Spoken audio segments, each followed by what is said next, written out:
I wanted to do a video on something that is unintentionally overlooked, but something that is important, and that is the first fruits offering. Now, as I say, this is something that's important, and it's important because, as we'll see as we go through, this is important to Yahovah. But it's something that it's easy to kind of read over or think, well, this was something that they did in the past, and it's just not something that we do now. We don't live in the land, so we don't give the first fruits of our crops to Yahovah. But I think that that's an error to look at it like that. We see it mentioned in Exodus 23:16. Says, and the festival of the harvest, the first fruits of your labors, which you have sown in the field. So I think this is where people kind of have a disconnect with the idea of first fruits, because it's often mentioned as the tithe is in connection with the land that they were farming. But it says here, the first fruits of your labors. So the concept of the first fruits is something which is primary to what the first fruits are. Just like the tithe, you can give a tithe of the land, you can give the first fruits of your labors that you planted in the field, first fruits of the land. But the concept of the first fruits or of the tithe is primary. So I think people just associate it with what they did when they were in the land and don't really think about the fact that it's something that Yahovah asks of us, something that is pleasing to him, that we have our increase and that we would give him the first fruits of our increase. In Exodus 23 later, it says, bring the first of the first fruits of your land into the house of Yahovah.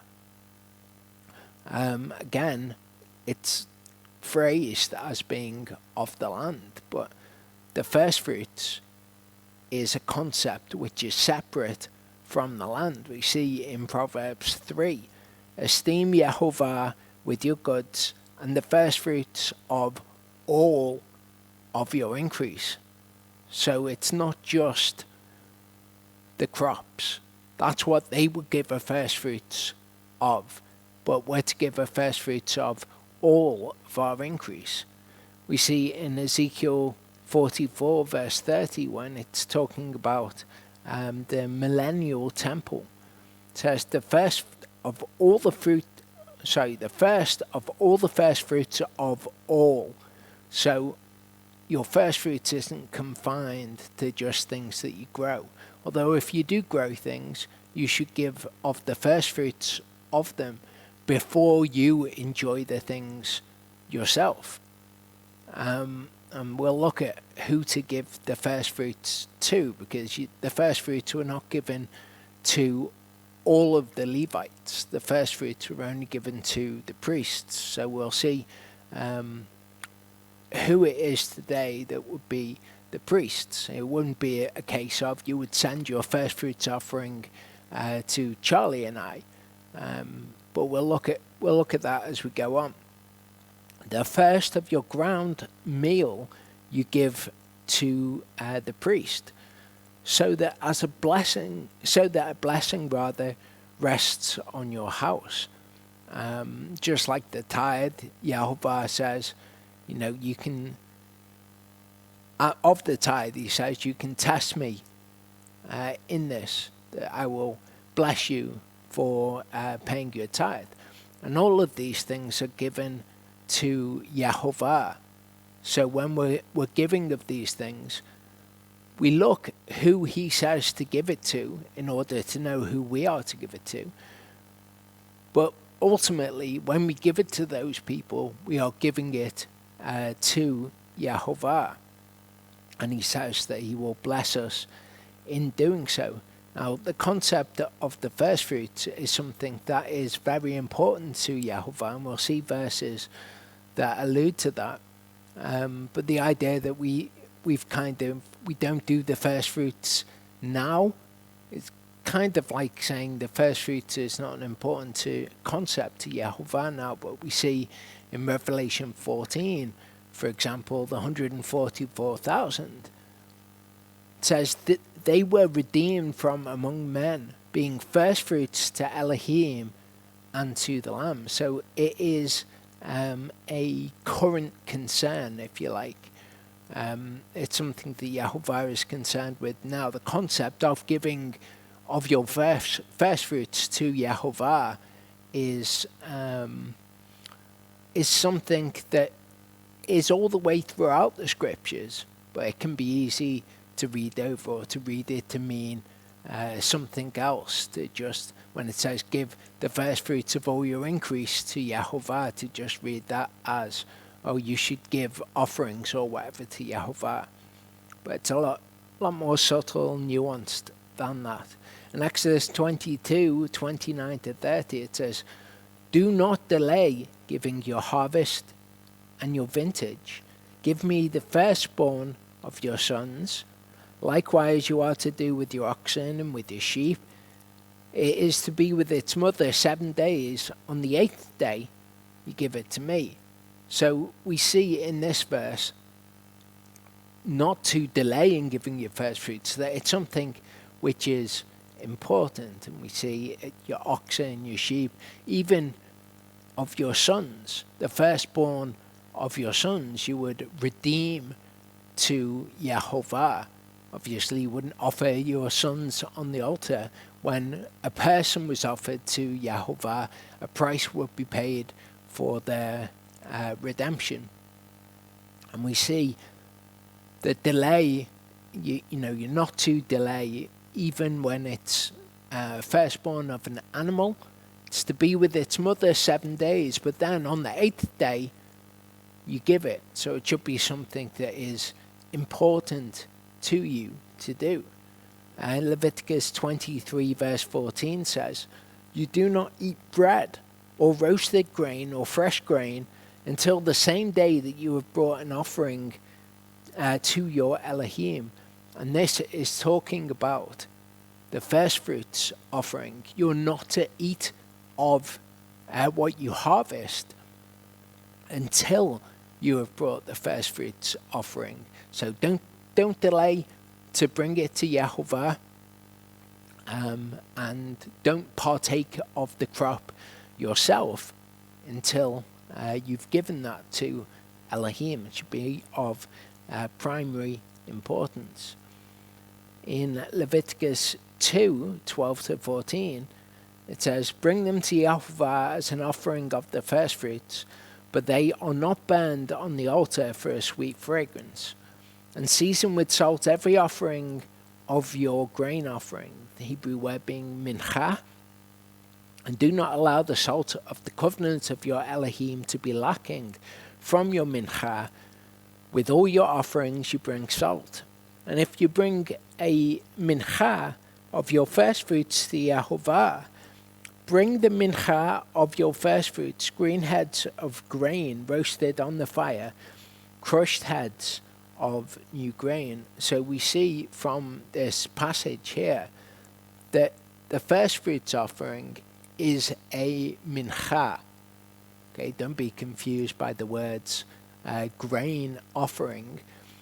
Mincha more broadly is a present, is a gift. It's just translated as meat offering in the King James, or grain offering here in the ISR. You might see other translations, but the Hebrew word is mincha. Now, for a discussion of mincha, what that actually is and how we know what it is and how that pertains to us, how can we bring mincha, I would recommend this video. As you can see here, it's 5 hours and 11 minutes long, so it's quite an extensive video, and it covers everything that you would need to know about bringing offerings. We are given the instructions for the offerings that they were to bring in the earthly tabernacle. But there are 3 tabernacles or temples.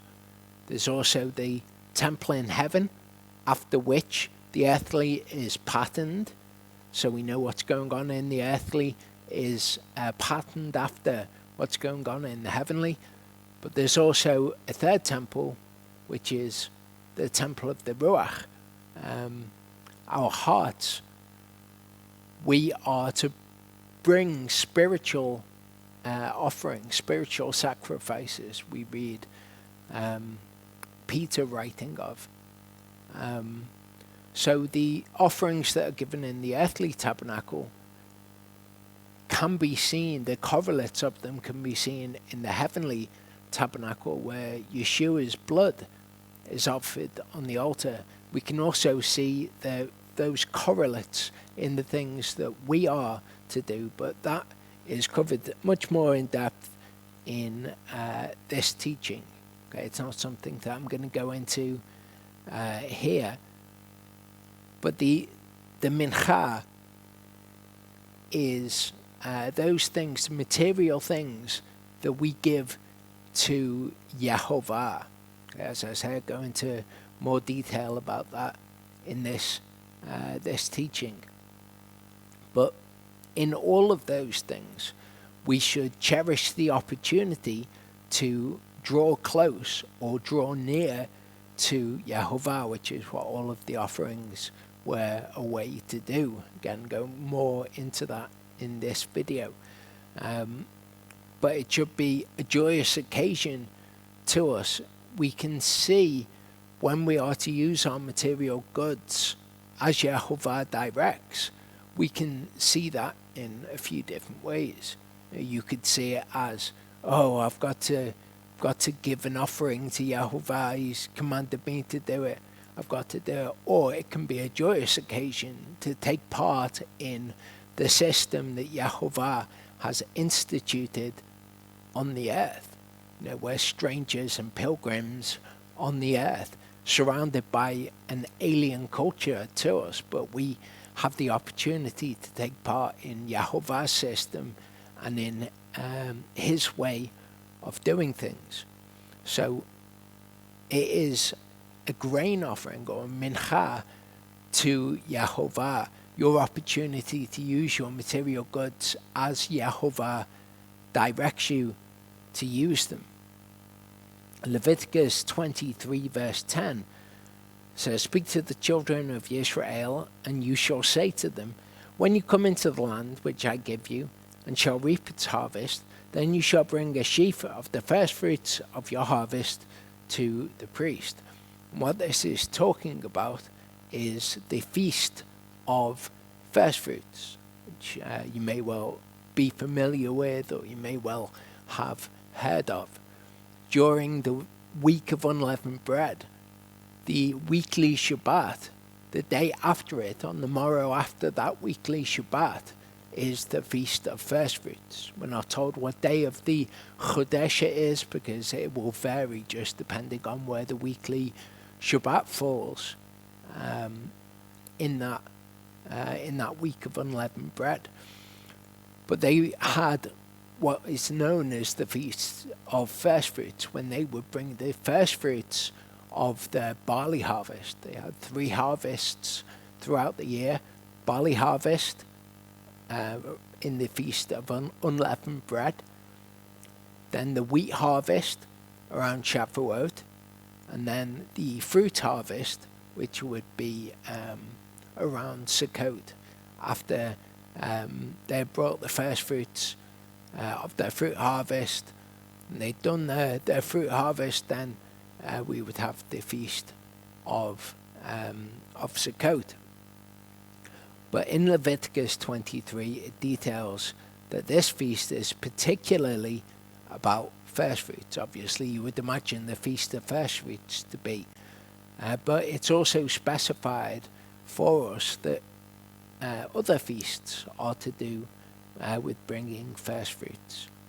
In Exodus 34 verse 22 it says, and perform the festival of Shavuot, is actually what the Hebrew says, for yourself, of the first fruits of the wheat harvest. So on Shavuot, the first fruits of the wheat harvest will be presented in a particular way.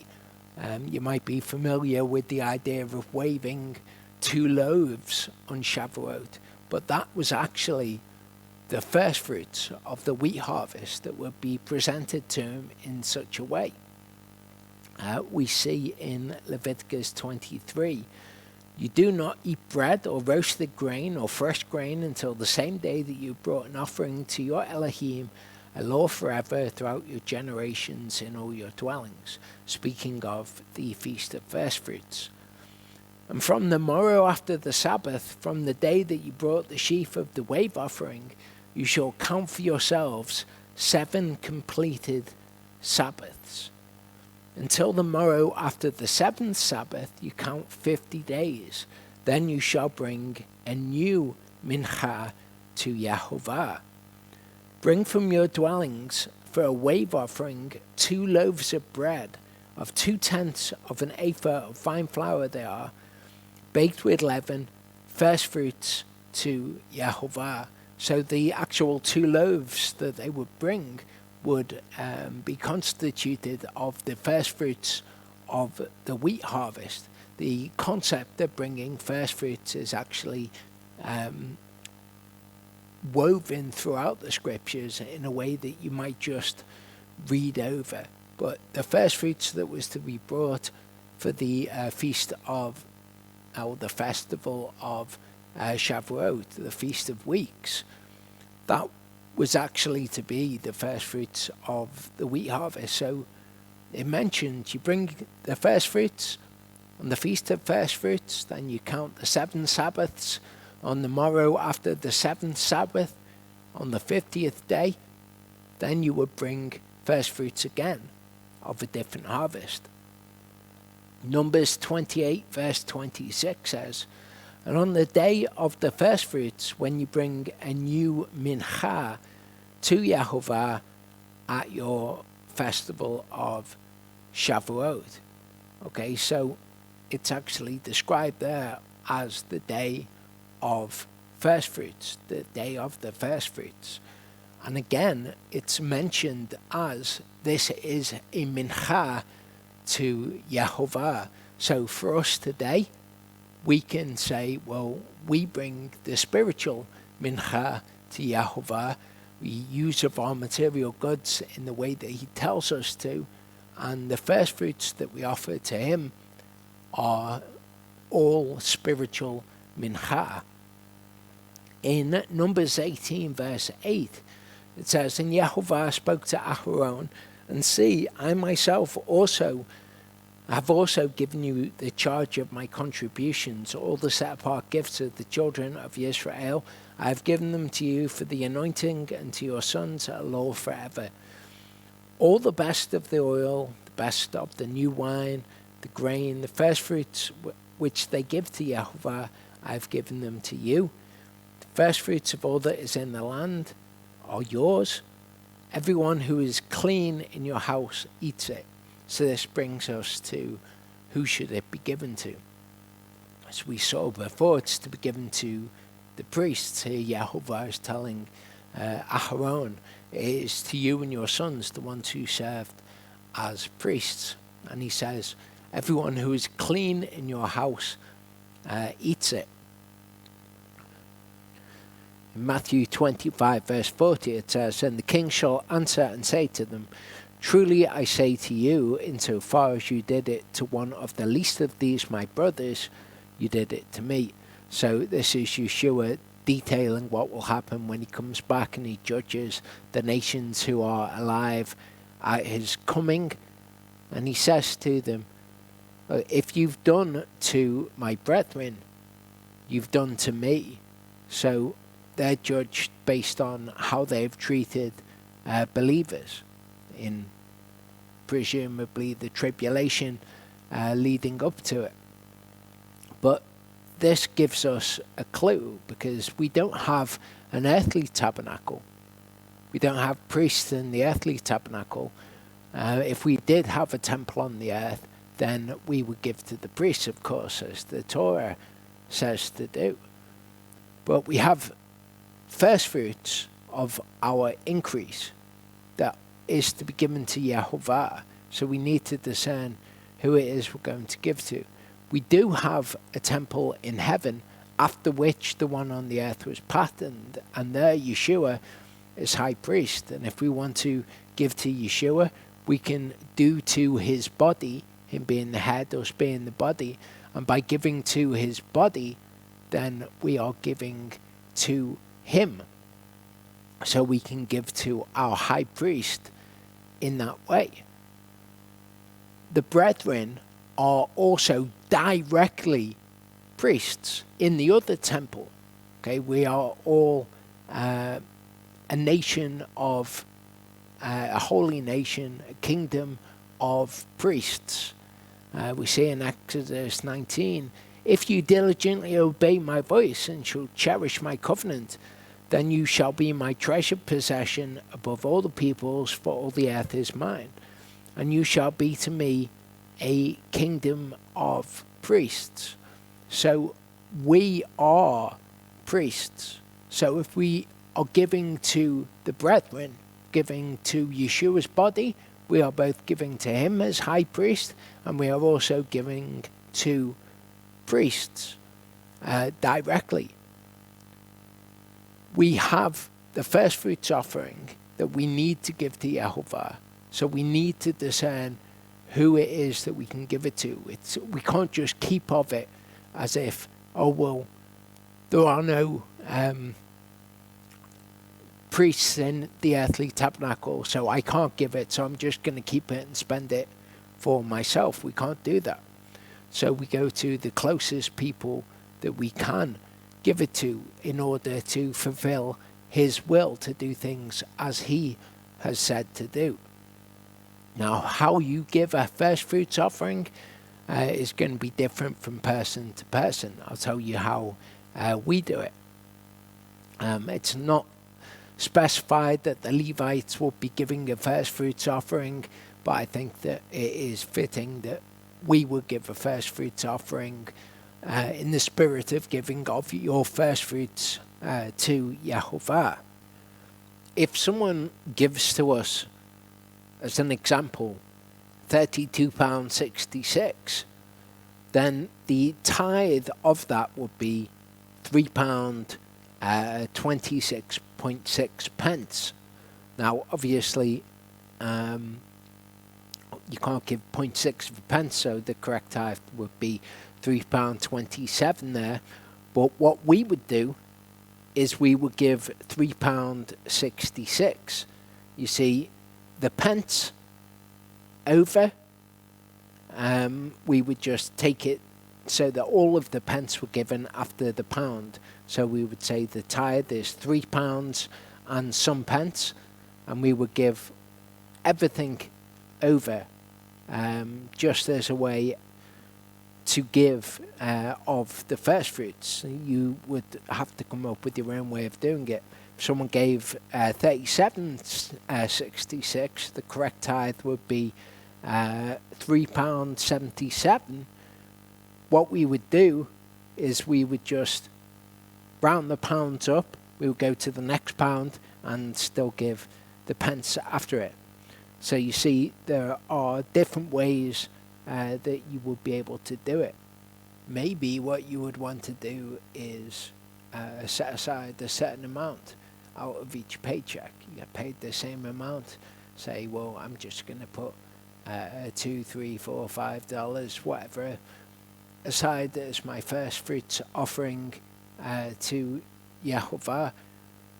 Maybe you would say, well, it's just going to be all the money after a certain point. Maybe you get paid $315. And you say everything after $310 will be my first fruits offering, or whatever. When you see your paycheck, say, okay, I'm going to have that. That's going to be mine, And the first bit of it is going to be Yahovah's. Maybe you get a paycheck through for $328. And you say, well, I'm going to keep $320. I'm going to give $8 as a first fruits offering to Yahovah. You're going to have to come up with how you want to do it personally yourself. But you should be giving the first fruits of all of your increase. Now, when they were in the land, they had the increase at the 3 harvests.